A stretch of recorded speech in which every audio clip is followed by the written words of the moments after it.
hyperbaric chamber at UCSD. It's a multi-place chamber, meaning we can put more than one patient in it. And it's used to treat a variety of illnesses. The obvious main one is decompression sickness or arterial gas embolism, both of which are diving emergencies. We do those whenever we happen to have an emergency come into the ER. But the chamber's running every day with outpatients treating diabetic foot wounds, radiation-induced injuries, gas gangrene, carbon monoxide poisoning, and a lot of other injuries induced by radiation, as well as compromised flaps and grafts. There's about 13 approved indications for the use of hyperbaric oxygen. So what we do is the patients go inside, we pressurize the chamber with air, and then the patients breathe oxygen. And we take them to a depth of about 2.5 times the pressure that we're here at sea level. Then as the patients breathe oxygen, that oxygen then dissolves in the plasma and they get a much higher concentration of oxygen in their bloodstream than you can get here at sea level. And in patients particularly who are, say, diabetic, who have poor blood flow, poor oxygen going to their wounds, this intermittent increase in oxygen can help their bodies heal. So we stimulate their body to grow in new blood vessels, help their cells to work better, help healing take place. We get about 30 to 40 dive accidents a year. And considering there's only 500 to 1,000 non-fatal dive accidents in the United States, Caribbean, and Canada, we get our fair share here in San Diego. So it gives our residents in emergency medicine who rotate on the hyperbaric service, as well as our fellows, because we have a training program in diving and hyperbaric medicine.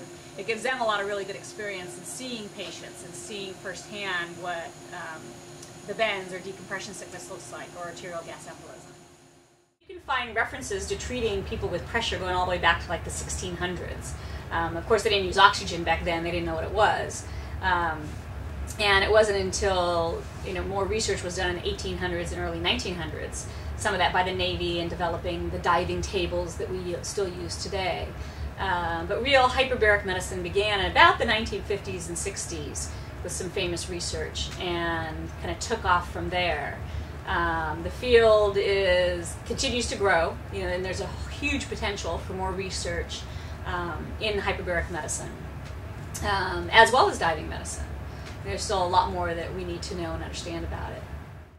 We actually have a rotation for medical students. They can do a 4-week rotation on the hyperbaric service and kind of learn the basic principles of why hyperbaric medicine works, what are the indications, possibly see potential diving injuries that come in.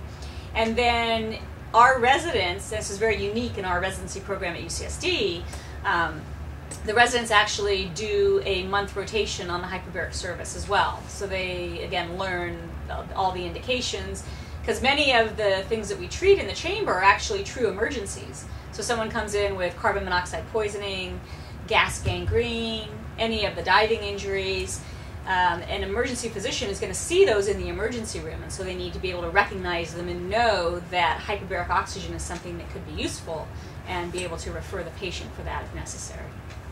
At UCSD, we have a 1-year training program in undersea and hyperbaric medicine. There are about 5 ACGME accredited fellowships throughout the country. And it's a 1-year training program to basically learn everything there is to know about diving and hyperbarics. There currently is a board certification, it's a subspecialty board through the American Board of Emergency Medicine, and you can be board certified in diving and hyperbaric medicine. So we have one of the fellowship programs here. I'm actually the fellowship director and run that program. We accept people who have already trained in emergency medicine and finished their residency, and then they can do the 1-year fellowship.